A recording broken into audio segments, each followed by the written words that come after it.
What's up, you guys? It's Reese Boy back with another video, guys. Happy Monday. Happy April 15th. Okay. It's not really a happy day for me, anyways, but it just has a bad, dark path. And I'll tell you guys about it tomorrow on the 16th, okay? Let me get through this day first because I got a really like a lot of anxiety for this day, but I don't want to talk about it. I don't want to jinx myself. I don't want to put it out there. I've done really good, so let's just like not even talk about it, okay? So in here we brought back what are we gonna call this mug? Snowflakes. So we brought back snowflakes. We're having a chai matalata, whatever you want to call it, made by Reese Boy.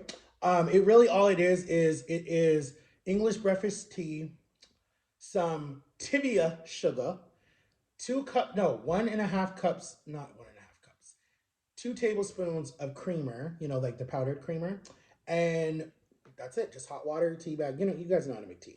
And then over here, we're having yesterday, I made me shepherd's pie. Not real shepherd's pie, because I wish I could make it. And I probably could. Toast, 2 slices of bacon, actually, it's 1 slice cut in half of bacon. I kind of over toasted it too much or overcooked it too much. And then just 1 slice of bread cut in half so I can make me like a little toasted sandwich, okay? That's what we're having. And let's say grace. Dear God, bless this food, bless this time. Dear God, pray that you help Darrell to find a good house and it's comfortable and doesn't have to rent and she can owe it and just take care of her because she's done nothing but taking care of old people her whole life in the US, coming from Jamaica as a young woman, and just pray that you just give her a peaceful life and just let her relax and have fun and travel and do stuff. And thank you for bringing her into my life almost 6 or 7 years ago, and she's been like the bestest best friend in the whole world. All right. In Jesus' name. Oh, and pray for my sister with her travel, and pray for my parents' time up there, and pray for me and all the stress that I'm under, and help me find a job, and help me lose weight, and help me with just different relationships, and help me to know what to do with just different decisions that I have to make. In Jesus' name, amen. All right. I decided I needed to make my prayers a little bit longer than just how short it is because a lot of people love that I pray in every video and I bring God into my videos. I've done that my whole life. I was taught to pray at a young age, even when I was like 1 or 2, no, probably like 2 or 3, taught to pray. And you say that prayer that kids say. A lot of people that I watch on YouTube, they still use that one. God is good. Thank you for this, like that. They still do that. So, and they're like older than me. They're like in their 40s still saying it. So it's adorable. And I taught my nieces that and stuff like that. Okay, so we're gonna take a bite of the shepherd's pie first. Shepherd pie actually looks different in this, but anyways. Um,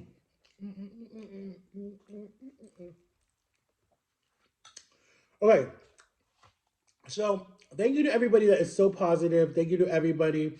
To my fan that said she doesn't really do book work anymore, thank you for the encouragement to find other people and shop out there. I'll put it on this platform. I am looking for a ghostwriter or an editor who still writes books or does children novels, whatever, because I really want to get my story out there. I really want to help people. I feel like that's why God had me go through this whole journey. And it's not done. I'm only 34. So I have a long journey to still go, but I want to do from childhood to my early 20s and then stop because my 30s are still going. Or maybe all the way up until I was 30. But my best friend told me I should do a movie about my life, and I want to, so I'm going to do it. Um, but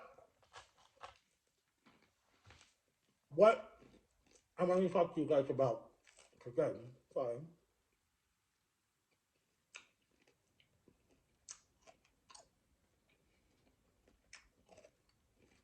coming out of a domestic violence type of relationships that I've been in,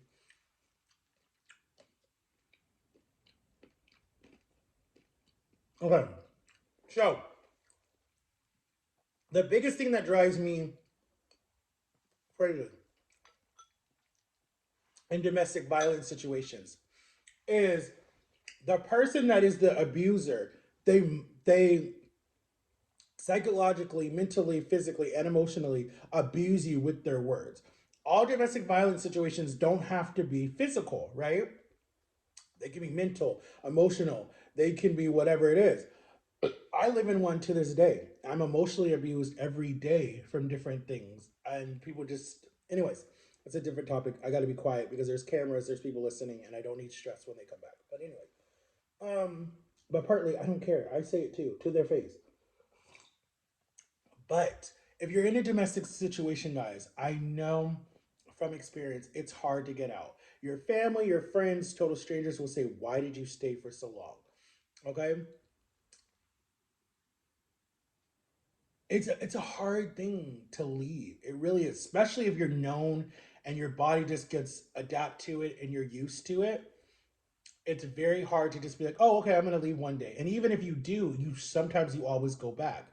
But what I want women to start doing, because it's common day in day and day and day, these abusers will find these young girls, young women, young men too, because the women do it too, that are just about to finish college, or they want to go to college really bad, but they don't have the money or the time or whatever. And they meet these people that promise them the best life. They take them on trips, they spoil them with fancy stuff, they buy them mansions, they give them expensive cars. And then after they've done that for like the first 2 years of the honeymoon, then they get controlling, abusive, and possess, whatever the word is, like they do not let you out of their sight. Like you can't call your family, you can't hang out with your best friend, they start beating on the kids and telling you that you can't say nothing. It's like a lot. um More than you know, a lot of men don't talk about it, but it happens to men too. They get this one woman that was perfect, perfect, perfect, and then she's such an abuser to you and the kids, and she isolates you from your family. That's not good. So whenever you start seeing red flags, check out. I know it's hard. Believe me. I'm not telling you that it's easy. I know it's hard. I'm in a situation that people are like, well, why do you still live at home? And da da da da da. It's like a lot of this was done on purpose. I see a lot of things that were done on purpose to make it where it's like you're so dependent on needing certain people. And it's so frustrating. Like, I'm mad at my kid right now. I hate to blast him on camera and whatever, and he'll probably be pissed at this, but I'm mad at him. He will use he will use things to attack me, and maybe because he's young and he doesn't understand life yet, because he's still growing and still going through stuff. But he will use things like, "You're dumb, you're slow, you live with your parents, you can't read, you can't do something like that," right? And then in the next breath said, "But I believe in you. I know you're a good person. I know you're strong. I know you're not retarded. I know that you're smart and whatever." But it's like, to me, sometimes it's only to get what you want. I feel like, honestly, I feel like you're like, let me say this so he doesn't think I'm bad all the time. So he'll buy me whatever it is that I need, you know? And so,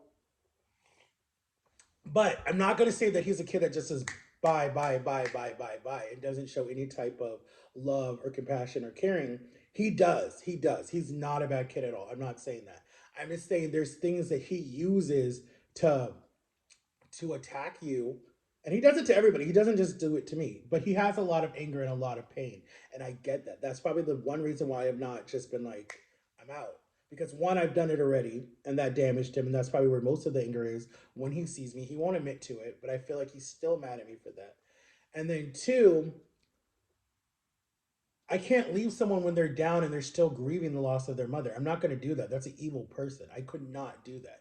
Knowing already how it feels, how my birth mom gave me up and didn't even want me, I'm not going to do that to him. Mm-mm.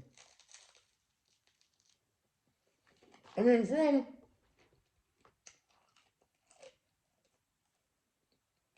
one, he's always wanted a dad. He's always wanted to be able to say, "I have a dad." Before, he said he never felt like he could say that. So I don't want to take that away from him. But there's certain things that he says sometimes that I'm like, damn, how much longer can I take this crap? For how many more years? Like, but I think God is doing this to show me what I do to my parents sometimes. Sometimes God will give you a child, let the child treat you the way you treated your parents. So then you'll go, dang, I get it. I was a crappy kid to my parents. So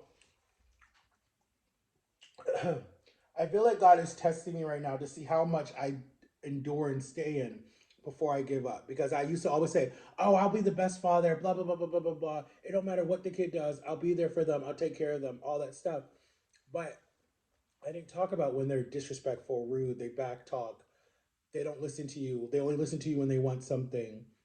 Um, I didn't say how to deal with those situations. So I honestly feel like God is training me for the one day that I actually really do have a natural um biological child that is like really, really, really mine. Like, the state can't say that's not your child because biologically that child is mine. My blood is running through that child. They can't take it from me unless, I'm a shitty father or something like that. Even though my son doesn't want me to have another kid because he's like, I'm your only kid. But I'm like, no, that's not fair. But the one thing I think that I feel like my actual biological child would be different from my, I guess you could say my adopted son or whatever, is he could come off with having a disability too, because it's common to pass disabilities to your child in some type of form. So he would relate with that. And then two, I think, I don't know. I just feel like the situation would be different. I don't know why. I don't even know if that makes sense.